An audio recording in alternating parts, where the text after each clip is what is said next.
Preview.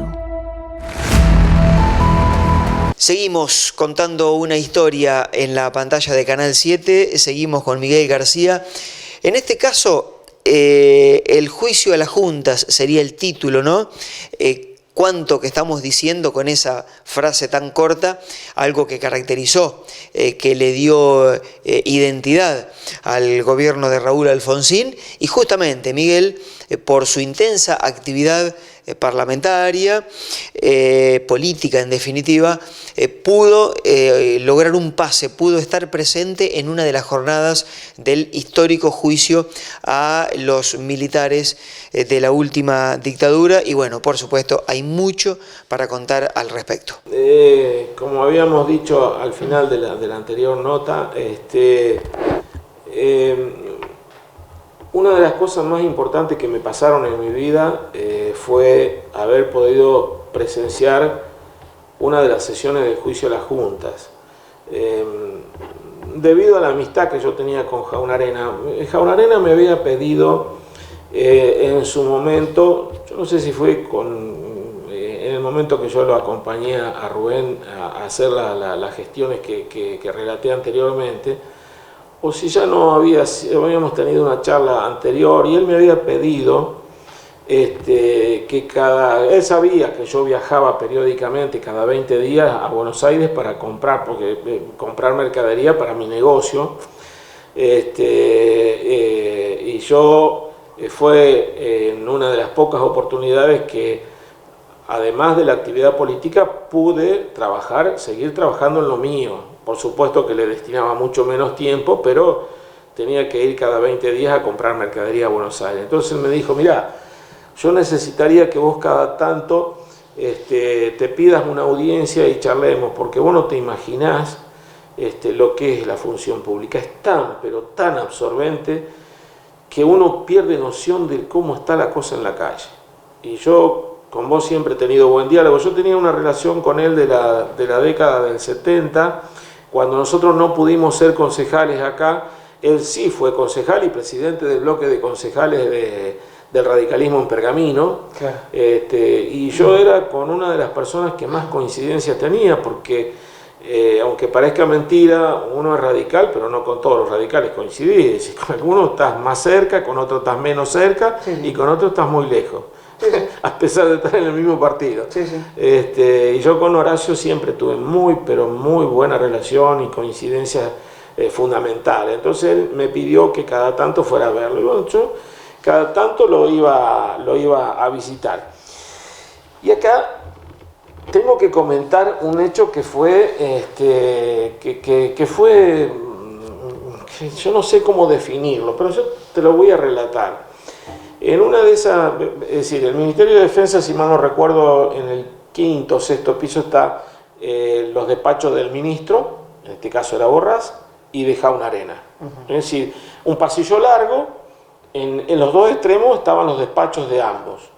Y en ese pasillo, era un pasillo tabicado de madera terciada y vidrio, y había algunas banquetas para que vos, el que pedía audiencia, esperara ahí hasta que te atendían, o el ministro o el subsecretario. Y en una de esas visitas mías a Jaunarena, yo llegaba siempre unos 10 minutos antes, llego y me anuncio, abajo obviamente que te piden el documento y todos los datos que tengas que decirles a qué vas.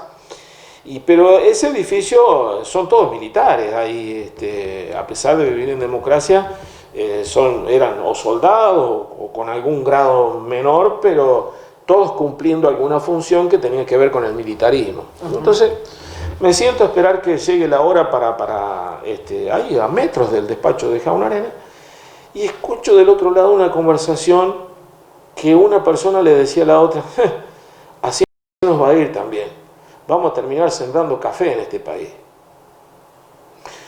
Yo escuché eso y la verdad es que no entendía nada. Claro. Bueno, al ratito se hacía, ya me franqueaba la puerta a Jaunarena, bueno, me puse a charlar con él de temas que a él le interesaban, que a mí también me interesaban, pero yo de esto no le hice ninguna referencia, porque no me parecía sustantivo. Bueno, ¿qué pasó? Al otro día, yo ya vuelto a Colón, a la mañana temprano yo empezaba a abrir los paquetes para controlar la mercadería, pero medio tempranito me iba hasta el kiosco que estaba al lado de la cooperativa, que todavía está, nada más que estaba en otra ubicación, me fui a buscar el Clarín. Le dije a mi papá, le digo, mira, voy a buscar el Clarín y ya vuelvo enseguida, sigo controlando la mercadería. Claro, cuando miro el Clarín, en la portada del diario estaba la foto en la Casa Blanca de Ronald Reagan y de Raúl Alfonsín. Claro, bueno, yo me lo traje al diario y lo leo, antes leo esa noticia que me interesó sobre todo, y ahí me entero lo que había ocurrido. Y ahí me di cuenta por qué decían vamos a terminar sembrando café en este país. ¿Qué pasó?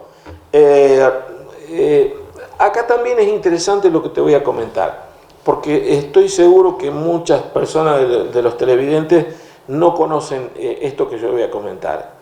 Generalmente cuando se produce la visita de un presidente a otro país, con anticipación, el protocolo de la diplomacia dice que el presidente que va de visita le adelanta el discurso que va a decir.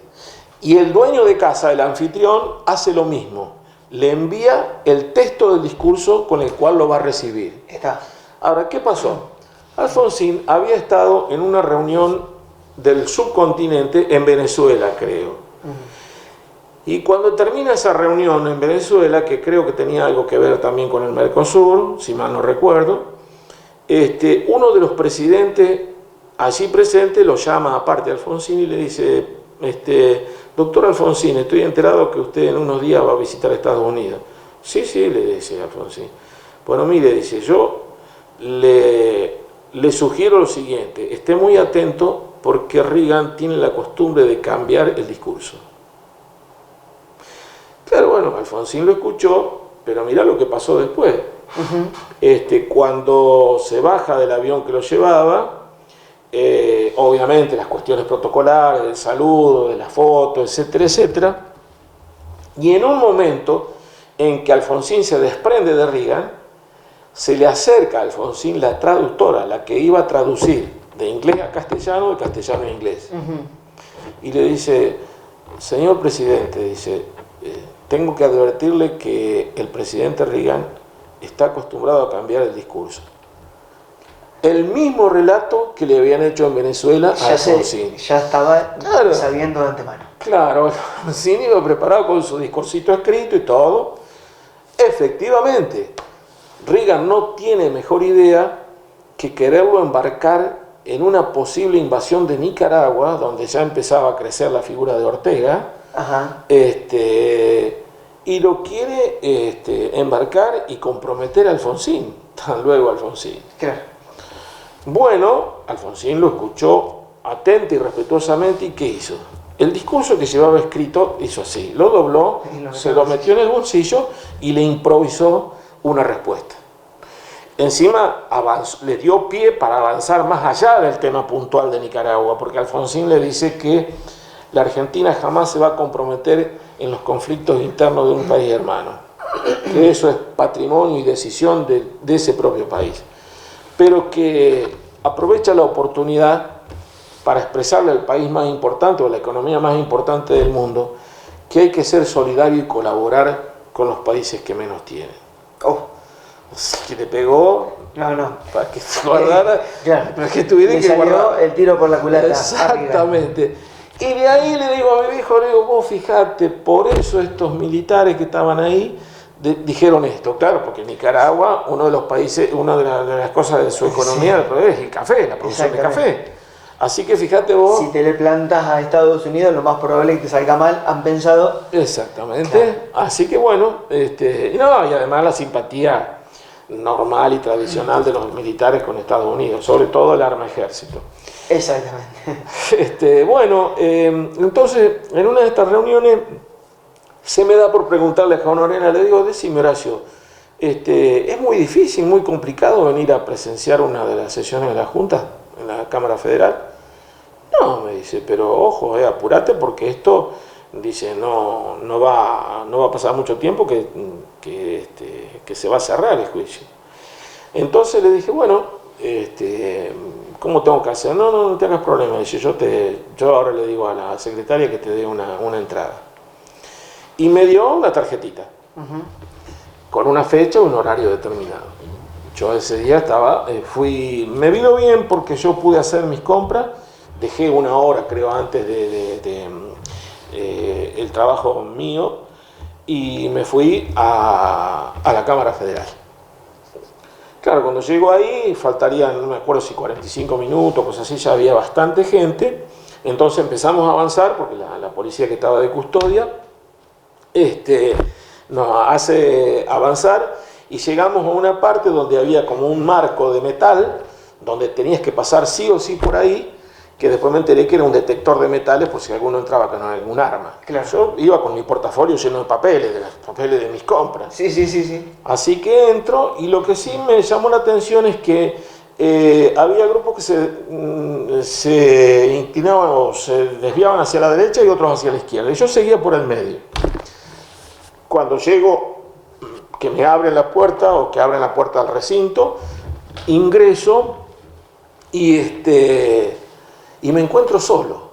Es decir, estaba el recinto donde estaban todos, donde iban a estar los jueces, Arlanian, D'Alessio, todos ellos, y los fiscales, Estracera y Moreno Campo, y después las personas que iban a testificar, que no eran muchos, alrededor de 5 o 6 testimonios creo que fueron. Entonces yo aproveché que entré, me encontré solo, no me quise sentar en la primera fila, no sé por qué razón, yo dejé mi portafolio en la segunda fila, creo, que estaba muy cerquita del cordón rojo que separaba el estrado de los jueces y de donde estaban los fiscales, y resulta que entré a recorrer y como una especie de herradura había, como si fuera un primer piso, que rodeaba todo el recinto de la Cámara Federal. Y ahí había unos armatostes de cámaras, de filmadoras, que en aquellos tiempos nada que ver con lo de ahora. Miguel, perdóname, estamos hablando del año 84, 85. 85. Entonces, empiezo a ver y al lado de cada cámara de esa estaba el país de origen que filmaba la sesión. Ahí vos te encontrabas con cámaras de Estados Unidos, de Alemania, de Francia, de Italia, de España, de Japón, de los que más me acuerdo, pero había muchas cámaras porque esto que mucha gente no lo sabe, era un hecho inédito en el mundo. Nunca en el mundo un gobierno legalmente constituido, como era el de Alfonsín, llevaba a juicio respetando todo el marco legal de defensa en juicio. Es más, Alfonsín le dio la posibilidad de que fueran juzgados por los jueces naturales. ¿Quiénes eran los jueces naturales? Los propios jueces que tienen las Fuerzas Armadas. Y los militares cometieron el error de pensar que lo de Alfonsín era jarabe de pico. Cuando se les venció el plazo, Alfonsín aprovechó y con los 2 decretos los mandó a la Justicia Federal. Claro. De ahí fue que se inició todo el juicio de la Junta. Ahora, tomar esta decisión en un país, en un continente que estaba gobernado absolutamente, salvo Venezuela creo, pero los demás eran todos países gobernados por dictaduras militares. En Chile estaba Pinochet, estaba Banzer Suárez en Bolivia, estaba el famoso y vitalicio de Paraguay, Stroessner. Uruguay, Brasil, estaban todos gobernados por dictaduras militares. Todavía quedaban las dictaduras. Exacto, tomar una decisión en un marco de estas características era doblemente arriesgado y valioso. Sí. Vos fíjate que ocurrió un episodio que a lo mejor algunos lo recuerdan, algunos lo conocerán, otros no. Cuando Alfonsín jura como presidente, obviamente que protocolarmente tenía que invitar a los que eran autoridades de los países vecinos, que eran militares. Claro.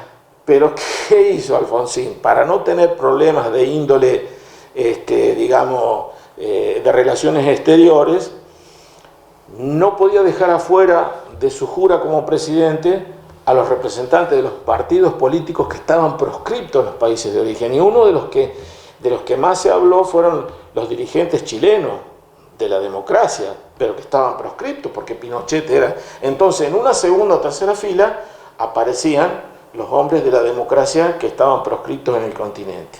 Y fíjate vos una cosa, cuando Chile recupera la democracia, ya aquí estaba gobernando Menem, y ya Menem había indultado a los militares. Exactamente. Entonces, ¿qué pasó? Se invitaron a un expresidente como Alfonsín, invitan al actual presidente que es Menem.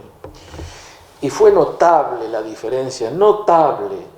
Alfonsín, cuando entró a circular por los lugares donde había mucha gente, fue ovacionado estruendosamente, admirado tremendamente. Y en Chile. Y Menem, un silencio que lo decía todo. Qué cosa, ¿eh? Es decir, los países vecinos valoraron mucho, y no solo los países vecinos. Acá en Colón hay gente que tiene parientes en Europa y había cartas que se recibían, sobre todo de España, que le decían: ustedes no se imaginan el presidente que tienen, el prestigio que tiene el presidente argentino acá en Europa por el juicio de la Junta es tremendo. Nunca un gobernante tuvo un prestigio de estas características.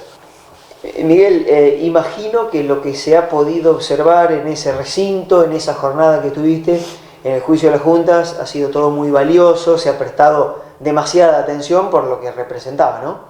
Sí, sin lugar a dudas que fue una de las cosas más importantes que me han ocurrido en mi vida, ¿no? Es decir, poder estar presente en un hecho de tamaña magnitud, no solo nacional, sino internacional, a mí me marcó muchísimo. Y como te decía, de la observación de los países que estaban filmando este juicio, y bueno, y de algunas cuestiones colaterales que yo fui comentando, de lo difícil que fue tomar esta decisión. Es más, yo en una oportunidad charlando con Raúl Borrás, estábamos solos, no sé si no viajábamos en auto a algún lado, entonces me dice: vos sabés que el otro día reunimos con el presidente, con Alfonsín, a la plana mayor del ejército, porque en esos momentos del tema del juicio y antes del juicio, aunque parezca mentira, los militares estaban vivito y coleando. Es decir, con todo el desastre que habían hecho, todavía les quedaba coraje como para pretender presionar al gobierno. Claro. Y en un momento determinado toman la decisión, esto es un relato de Raúl Borrás, toma la decisión el presidente de la Nación y el ministro de Defensa de convocar a la plana mayor del ejército, fundamentalmente el arma ejército. Y le dijeron bien clarito, mirá, le dijimos bien clarito: si ustedes piensan que con nosotros van a hacer lo que hicieron con don Arturo, están totalmente equivocados. Si a nosotros nos quieren sacar, nos van a sacar de una sola manera, con las patitas para adelante. Así nomás. Y a partir de ahí, Raúl Borrás fue muy severo, muy drástico, pasó muchos generales a retiro, unos cuantos. ¿Y qué pasa? Como la concepción de un militar es extremadamente verticalista, sí, a partir de ahí lo entraron a respetar tremendamente a Borrás. Claro. Porque se dieron cuenta que era un tipo que tenía bien claro cuáles eran las reglas de juego a las cuales se tenían que atener, claro, ellos. Estaba convencido de lo que estaba haciendo. Totalmente. Claro. Entonces, bueno, volviendo al juicio propiamente dicho, pasado, no me acuerdo si una hora o media hora que yo estaba ahí, ya cuando dejé de recorrer el recinto en soledad, me vine a sentar. Ya habían entrado algunas personas, no muchas, y uno me acuerdo que se sentó al lado mío y se sorprendió porque vio el portafolio. Dice: ¿usted entró con el portafolio? Sí, le digo. Qué raro, dice, porque acá no dejan entrar a nadie con el portafolio. Yo la verdad que no me dijeron absolutamente nada. Supongo, después pensé que a lo mejor la entrada que yo tenía algo que lo indicara que venía del Ministerio de Defensa, porque si no veo por qué a mí no me hicieron dejar el portafolio. Yo directamente lo puse ahí, sí. Pasé por el sensor de cuestiones metálicas y obviamente que metal, yo llevaba papeles nada más ahí adentro.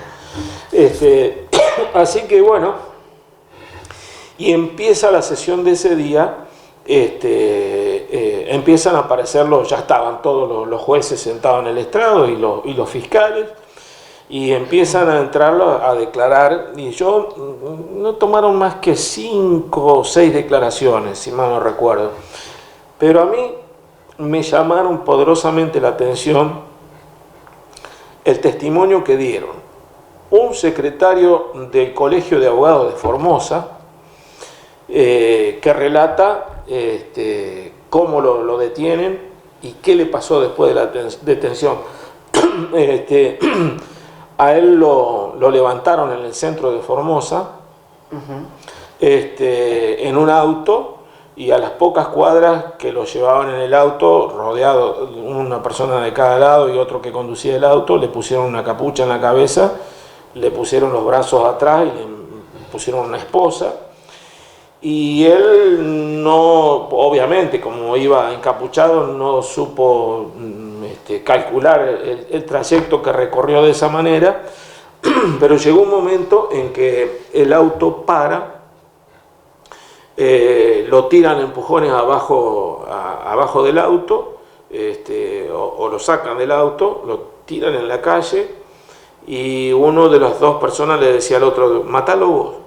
Y le dice, no, matalo vos. Y por ahí en un momento determinado le entraron a gatillar con una pistola sin bala. Y lo agarraron en un momento determinado, lo alzaron como una bolsa de papa y lo tiraron arriba de una pick-up. Siempre esposado y siempre encapuchado. Y así, bueno, hasta que llegan al pabellón donde lo iban a tener encarcelado, le volvieron a hacer esto mismo 1 o 2 veces. Hasta que llega al pabellón, y recién ahí le sacaron las esposas y la capucha, y pudo ver que entraba a un lugar de reclusión muy grande. Y bueno, él entra a describir una serie de cosas que le pasaron a él, pero lo que más escalofrío te producía es que en una parte él le dice a los jueces, si ustedes piensan que a mí lo peor que me pudo pasar es la tortura de que a uno le decían matalo vos y me gatillaban, no es así. Dice, a mí lo que más me afectó fue lo que me pasó dentro del penal a la noche cuando se apagaban las luces. Dice, había un pabellón de mujeres, destinado a mujeres, y otro de hombres. Y dice, cuando se apagaban las luces era la hora de la tortura a las mujeres. Y dice, escuchar a las mujeres torturar, cuando las torturaban, dice que aullaban como si fueran animales desesperados, dice, eso a mí me costó muchísimo olvidarme, y aún hoy por ahí, muchas veces a la noche cuando me acuesto a dormir, se da cuenta que estoy escuchando el grito desgarrador de las mujeres torturadas adentro de ese penal. ¿Qué cosa? Eso fue, la verdad que yo, escuchar eso, más allá de que uno ya sabía, había leído y todo, pero una cosa es eso y otra cosa es escuchar el relato por personas que han vivido. Ahí en primera persona, exacto. Y otro testimonio que fue sumamente interesante, y ahí queda patentizada la división que existía entre las Fuerzas Armadas en la época del proceso, es la desaparición y muerte de Elena Holberg. Ajá. Elena Holberg era una diplomática de carrera que estaba destinada en Francia, en París, por el gobierno de la dictadura militar. Pero ahí, ¿qué pasó?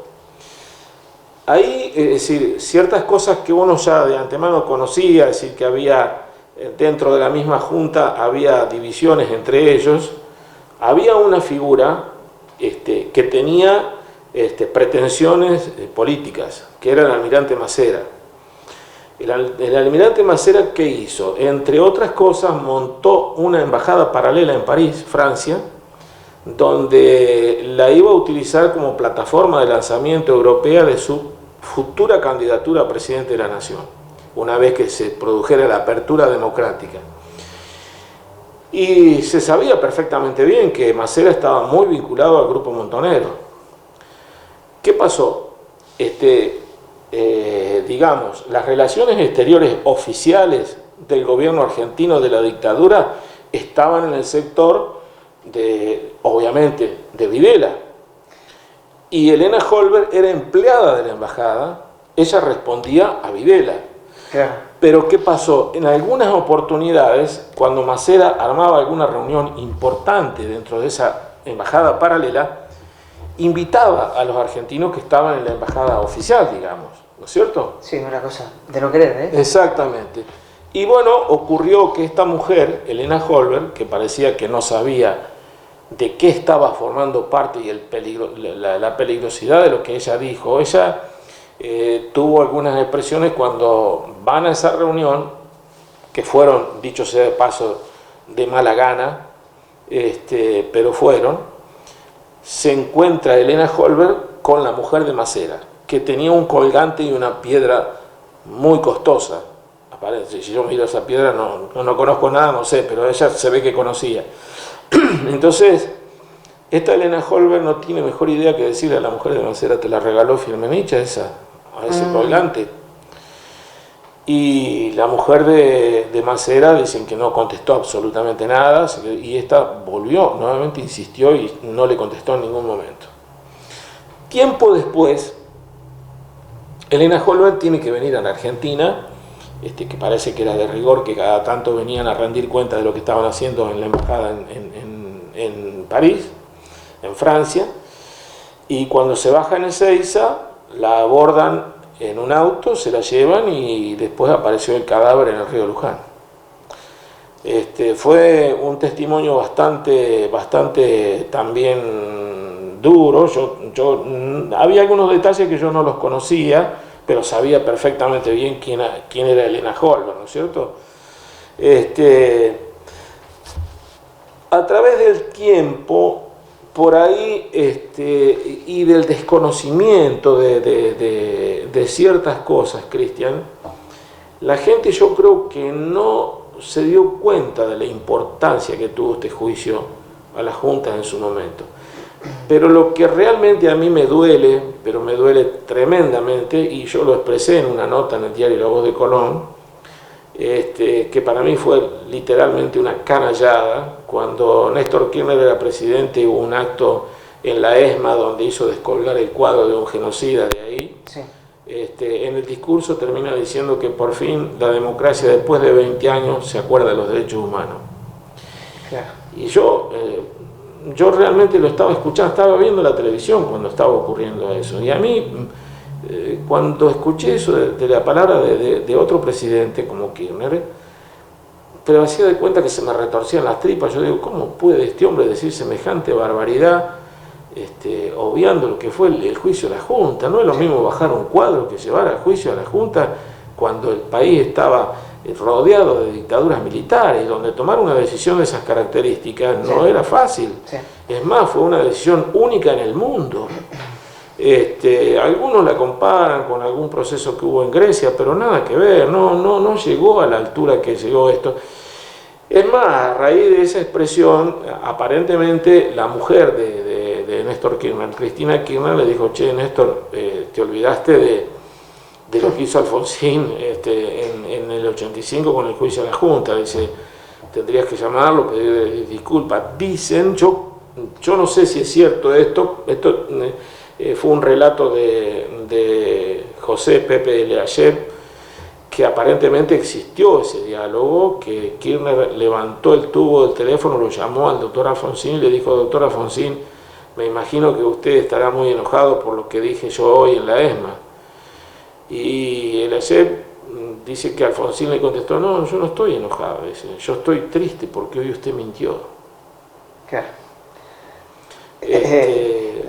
Es peor eso que una embroncada, un enojo o una mala contestación. Sí, seguro. Así que te vuelvo a repetir, para mí que yo no sé si habrá habido alguna otra persona de Colón que tuvo la suerte y el privilegio de estar en una de las sesiones del juicio de las juntas, pero te vuelvo a reiterar, la Argentina muchas veces ha sido noticia en el mundo por un deportista exitoso, Fangio, Maradona, algún otro, Vilas, pero muy raramente en el norte, en el hemisferio norte, son tenidos en cuenta nuestros países por cuestiones de índole política e institucional. y yo creo que por primera vez la Argentina fue admirada y observada en el mundo entero por esta tremenda decisión que tomó Alfonsín de llevar a juicio a los militares.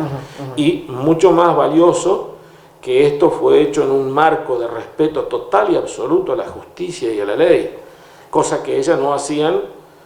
No, de ninguna manera. Claro, cuando levantaban a la gente, que por otra parte también es bueno a esto remarcarlo.